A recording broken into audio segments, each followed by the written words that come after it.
The studio lights flared, casting a stark glow over the sleek set of the Pulse.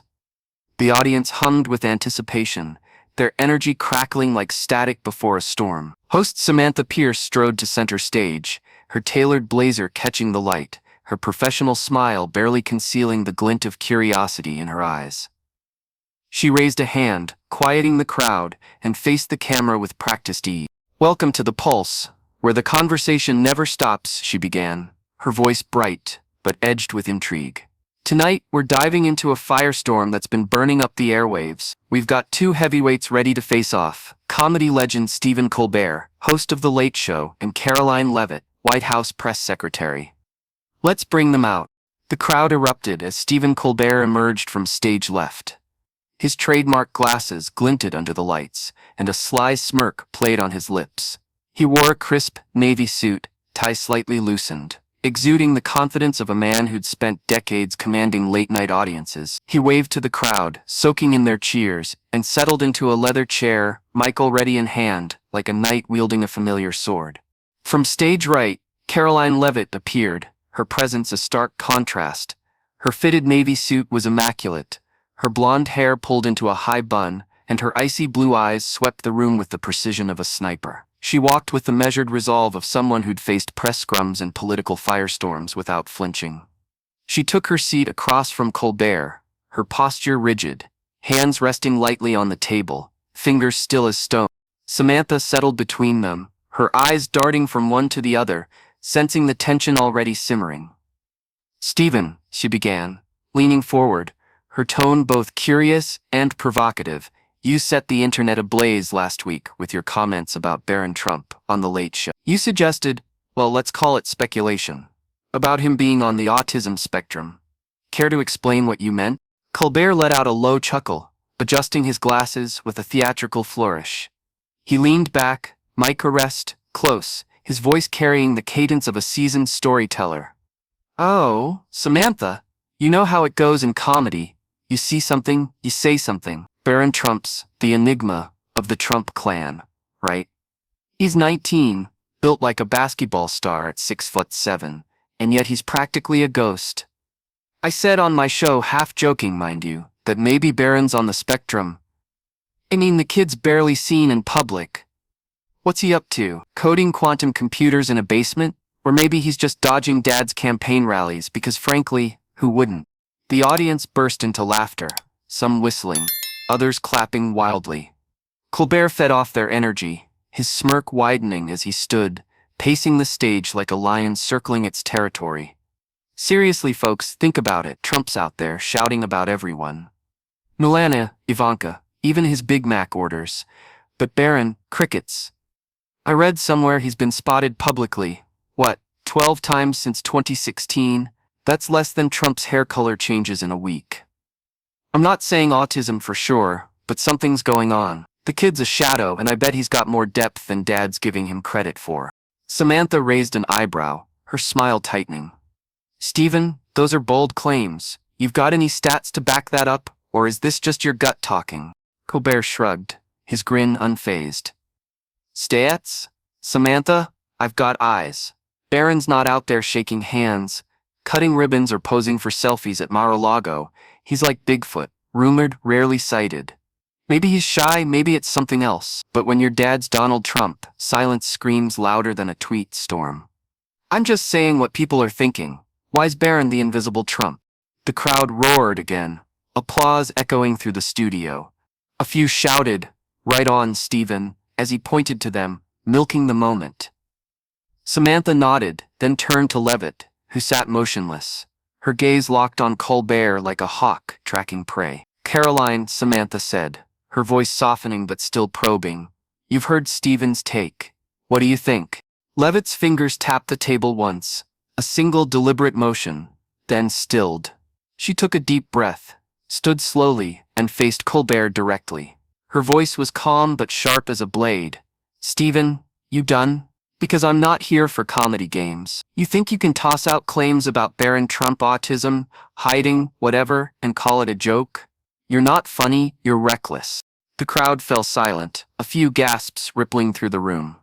Colbert's smirk faltered for a split second, but he leaned forward, mic raised. Reckless. Come on, Caroline. It's satire. I'm just saying what people notice. Barron's MIA. Lighten up. Leavitt stepped closer, her eyes never leaving his. Lighten up? No, Stephen. You don't get to dodge this. You're not just saying anything. You're making up stories about a 19-year-old who's not here to defend himself. You say he's a ghost? Let's talk fact-died. Barron's a private citizen, a college student, not a politician. He's not obligated to pose for your cameras or feed your monologues. You claim 12 public appearances? I've got better numbers. Since 2020, Barron's attended over 20 family events. Holidays at Mar-a-Lago, campaign stops, private dinners. That's not hiding. That's choosing privacy. The audience murmured, some clapping tentatively. Colbert tried to jump in, his voice rising. 20 events? Wow, big whoop. I bet he was counting the minutes to bolt back to his dorm. Leavitt cut him off, her voice rising just enough to command the room. You bet, you've got no proof, just guesses you dress up as punchlines. You say autism, based on Google, your gut? I deal in truth, Stephen. Barron's a young man building his life, not your late-night prop. You want to talk absence? Where's your research? Or do you just need laughs to keep your ratings from tanking? The crowd gasped. Applause swelling for Leavitt. Colbert gripped his mic tighter, his smile now a thin line. Ratings? I've got 3 million viewers a night, kid. I don't need to sling stats to make a point. People see Barron's not out there. They're thinking it too. Leavitt didn't flinch, her posture unyielding. Don't call me kid, Stephen. I'm the White House press secretary, and I'm here to shut down your nonsense. You say people think it, I say you're projecting. Barron's private, not invisible. He's been at fundraisers, golf outings, even spoke briefly at a rally last month. Did your writers miss that, or were you too busy scripting autism jokes to note? Samantha jumped in, her voice tinged with nerves. Caroline, you're coming in hot. Stephen, want to respond? Colbert stood, his voice sharper now, the playful tone gone. Respond? Sure, look. I'm not diagnosing the kid, but when Trump's out there yelling about everyone except Barron, it raises eyebrows.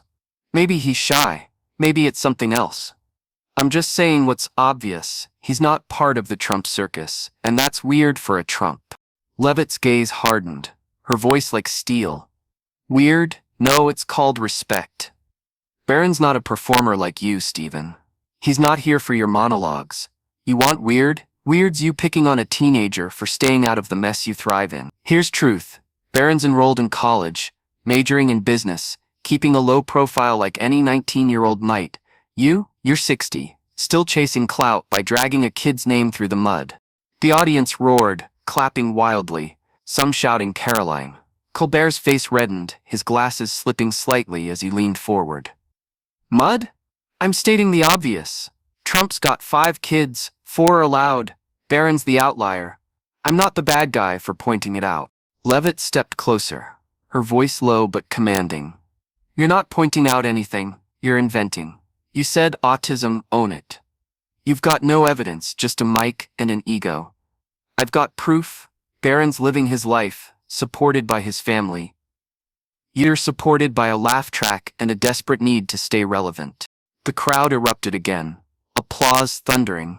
Colbert slammed his mic on the table, the thud echoing like a gunshot. Desperate?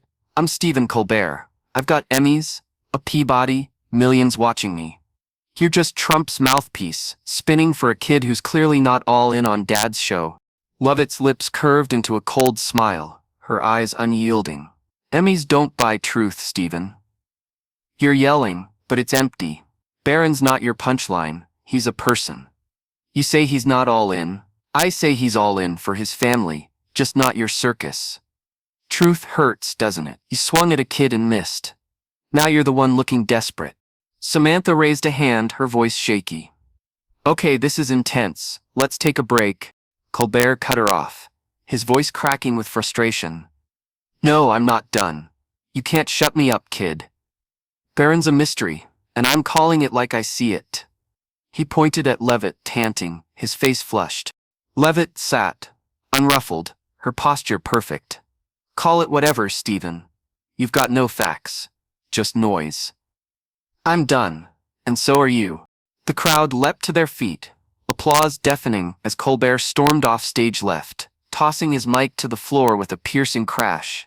Leavitt adjusted her suit, gave Samantha a curt nod, and exited stage right, her stride as steady as a general leaving a battlefield. The studio's big screen flashed the Pulse logo, but the buzz didn't stop. Phones lit up in the audience, fingers flying across screens, as Colbert vs. Leavitt shot to the top of X's trending list within minutes. "Stephen just got smoked," one post declared. "Caroline's a beast," another echoed. Backstage, chaos reigned. Colbert shoved open the green room door, his face a mask of fury. His manager, Lisa, a wiry woman with gray-streaked hair and a perpetually stressed expression, stood waiting, phone in hand. "Stephen, take a breath," she said. Her voice calm but firm. She played it smart, "but you've still got your audience." "Audience?" Colbert snapped, slamming a water bottle onto the table, the plastic crumpling under his grip. "Did you hear them? They clapped for her. I'm Stephen freaking Colbert. I've been doing this since she was in diapers, and she calls me desperate. I need to hit back. Get me a live stream, Lisa, now." Lisa sighed, crossing her arms. "Stephen, you need to cool off." She came with facts, events, dates. Barron's life. Yelling won't fix this. "You're still the king of late night, but this?" "She's got the edge right now." Colbert spun around, his eyes blazing. "Cool off? She humiliated me in front of millions. She called me a has-been chasing clout. I'm not letting some 30-year-old punk rewrite my story." He paced, hands raking through his hair.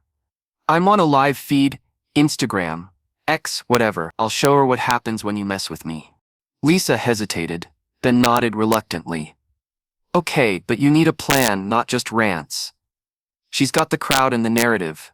Think it through." Colbert waved her off, already reaching for his phone. "Plan? I've got 10 million followers and a career she can't touch. She wants truth? I'll give her truth. Barron's a ghost, and everyone knows it." Across the hall, Leavitt entered a small meeting room, her media team already assembled. She set her hands on the table, her voice steady as granite. "Colbert's spiraling. He'll try something. Probably a live stream. We stay ahead. Prep a statement. White House press secretary defends Barron Trump's privacy against baseless claims. Keep it short, sharp, and factual." Her assistant, a young woman with brown hair and a neat ponytail, nodded, typing furiously on her tablet. "You owned him out there, Caroline. The crowd was with you." Leavitt's lips twitched into a faint smile, her eyes gleaming with quiet confidence. "I just did my job. He's got nothing left but noise. Let's make sure the narrative stays ours." The assistant glanced up, admiration clear in her expression. "Social media is already blowing up. Colbert vs. Leavitt is trending, and it's mostly pro-you. People are saying you dismantled him." Leavitt nodded, her gaze drifting to the window, where the city lights twinkled beyond. "Good. He underestimated me, and he's about to learn what that costs. Keep monitoring X if he goes live. We respond fast and clean." 3 hours later, Colbert went live on Instagram from his sleek Manhattan apartment. The camera shook slightly as he held his phone, the desk lamp casting harsh shadows across his still, angry face. Within minutes, 2.3 million viewers flooded in, the counter spiking as he launched into his rant. "Yo everybody, it's Stephen," he yelled, his voice raspy from the night's earlier strain. "I just left that insane talk show, and I'm not letting Caroline Leavitt think she eat me. I'm Stephen Colbert. I don't lose to anybody, especially not some White House spokesperson reading stats like a robot." Comments flooded the screen, "Go Stephen," mixed with "Take her down." He paced the room, hands flailing like he was back on stage.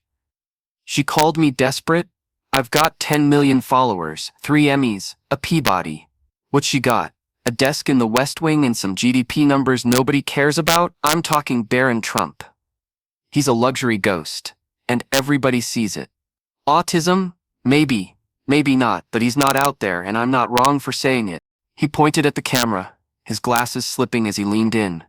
"She says I've got no proof? I don't need proof, I've got eyes. Barron's been dodging the spotlight since he was a kid. I bet he hasn't been to a Trump rally since Leavitt's out there spinning about 20 events. Yeah, right, probably him grabbing a soda at a fundraiser. I'm telling the truth, and truth's funnier than anything she's reading off a script. Comments rolled in, a mix of hilarious and she crushed you, Stephen. He ignored the dissenters, his voice climbing. She says I'm washed up. I made $15 million from one CBS contract. How much she pulling? 50 grand as a spokesperson. I'm not losing, I'm burning her down right now. He slammed his fist on the desk, panting. She thinks she won because the crowd clapped. No way, I've got millions watching me. They know who I am. Caroline Leavitt, you can't beat me. I'm the king of late night. Meanwhile, at the White House, Leavitt sat in her office, watching the live stream on her laptop with her media team. She raised an eyebrow as Colbert shouted, then turned to her assistant. He's making it worse for himself. Prep an X-post, short and sharp. The assistant nodded, fingers flying across her tablet. Minutes later, Leavitt's official account posted, Stephen Colbert's got no proof, just noise. Barron Trump deserves privacy, not punchlines. Truth wins. The post racked up 50,000 likes in under 10 minutes, spreading like wildfire. Memes began to surface. Colbert yelling, captioned, when you lose but won't quit, next to Leavitt's calm smile with truth doesn't need a mic. Colbert caught the post midstream, his eyes widening as a commenter flashed it on screen. He jolted, voice cracking. What? She's tweeting now? Zero proof? I've got proof. Barron's invisible. I don't need stats, I've got eyes. I bet he hasn't slept in the same state as Trump since 2020. She calls me zero? I've got 10 million followers. How many she got? 200K on X. I'm not losing. But the comments shifted, growing harsher. Leavitt's got a point, Stephen, and you're yelling too much. She won.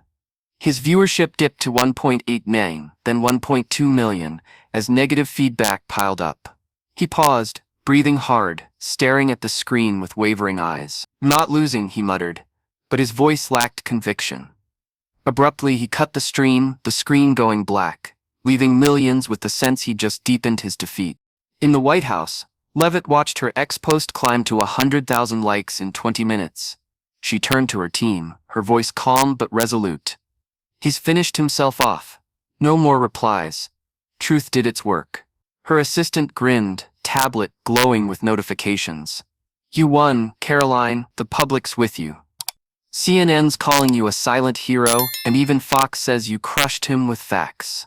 Leavitt nodded, her eyes confident. I don't need titles. I just need to protect the president's family. Colbert wants to yell? Let him. He can't change truth.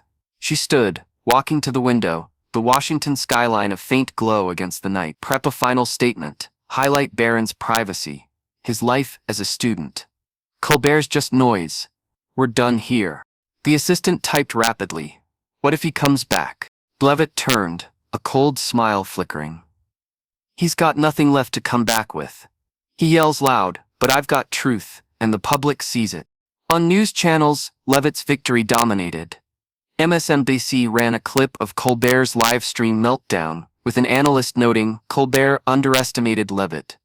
He thought fame and quips would carry him, but she wielded truth like a weapon, more effective than any joke. CNN Reeve, Leavitt's X-post, captioned, Caroline Leavitt, 1 Stephen Colbert 0. Social media leaned hard into Leavitt, with comments like, Colbert's done, Caroline's the new star. And she won without yelling, insane. In New York, Colbert sat in his darkened apartment, the desk lamp casting a harsh glow on his tired face. His laptop showed the live stream stats, a peak of 2.3 million, plummeting to 900,000 when he cut it off. Lisa stood by, her voice gentle but firm. Stephen, she won this round. Rest, you'll bounce back. Colbert shook his head, his voice barely above a whisper. I didn't lose. I can't lose. But his eyes were blank, his hands clutching a cold coffee mug, a shadow of the late-night king who'd once ruled with untouchable charisma. The next morning, the dust from the Pulse showdown had barely settled, but the digital battlefield was alive with activity. Caroline Leavitt's team, moving with the precision of a well-oiled machine, released a final statement that cut through the noise like a beacon, Barron Trump is a private citizen, a student building his future, not a punchline for late-night ratings. Truth always wins. The words were simple, direct, and unyielding. A fitting capstone to Leavitt's performance the night before. Posted on X at 8:03 a.m., the statement spread like wildfire, amassing 200,000 likes and thousands of retweets within hours. It wasn't just a message, it was a declaration, a line drawn in the sand that resonated with a public weary of speculation, masquerading as entertainment. Hashtag shifted overnight. The Colbert vs. Leavitt, once a neutral marker of the clash, morphed into new Leavitt wins, a testament to the press secretary's dominance. Memes flooded the platform, cementing Leavitt's victory in the collective consciousness. One image captured her calm, steely gaze, captioned facts over fame, while another showed Colbert's mic hitting the floor, labeled, "When you know you're B." Each share, each like, was a brick in the wall of Leavitt's triumph, built on the foundation of her unshakable truth. Stephen Colbert, meanwhile, had vanished from the digital stage. No live streams, no tweets, no quips to claw back his narrative. His silence was deafening, a stark contrast to the bombast he'd unleashed just hours earlier. The absence of his voice, usually so quick to jest or jab, spoke louder than any rant could have. It was as if the late-night king, accustomed to shaping public perception with a monologue, had ceded the battlefield entirely to Leavitt. His retreat left a void that the public and media eagerly filled with their own interpretations. On X, users dissected his silence. "Colbert's gone dark. Guess he knows he lost," one wrote, while another quipped, "No monologue tonight. Caroline must have hit too hard." The luck of a comeback from a man known for his verbal agility only amplified Leavitt's victory, turning her into the story's undisputed victor. In a CNN interview that aired at noon, a political analyst crystallized the moment. With surgical clarity, this wasn't just a win for Caroline Leavitt, it's a lesson for anyone thinking they can hit the Trump family with speculation and walk away unscathed. Truth is the ultimate trump card. The analyst's words echoed across cable news. From MSNBC's morning panels to Fox News evening segments, each outlet framing the clash as a pivotal moment. MSNBC called Leavitt a masterclass in restraint and reason, while even Fox, often skeptical of White House narratives, praised her for defending a young man's privacy with facts, not feelings. The media's consensus was rare and striking.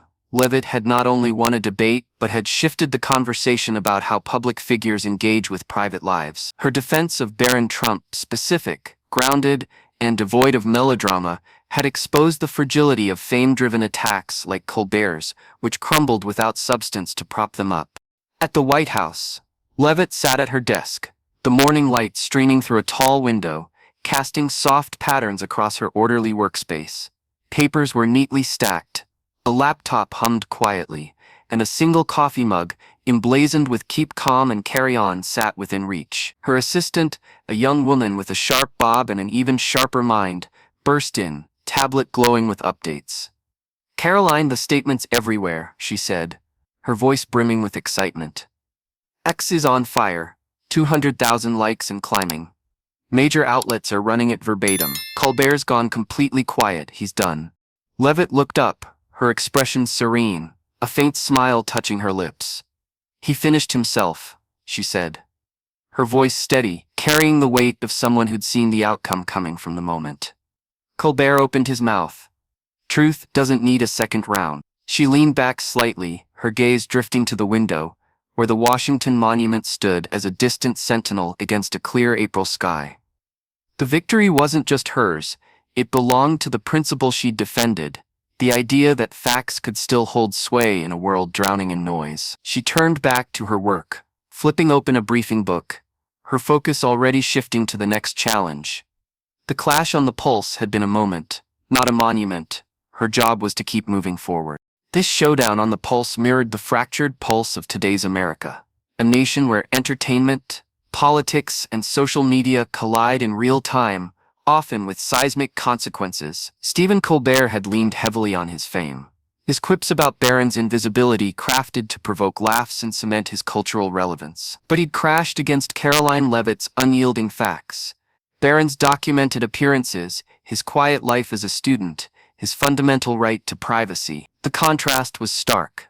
Colbert's reliance on speculation and charisma wilted under Leavitt's barrage of specifics, from event counts to Barron's college enrollment.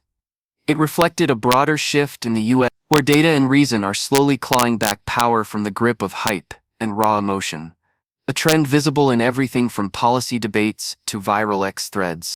The takeaway was unmistakable: a practical guide for navigating a society split by opinions and amplified by platforms like X. Truth is your strongest weapon, but only if you wield it with precision. Colbert's defeat stemmed from letting anger steer his course, his shouts of "I'm Stephen Colbert" ringing hollow without substance to back them.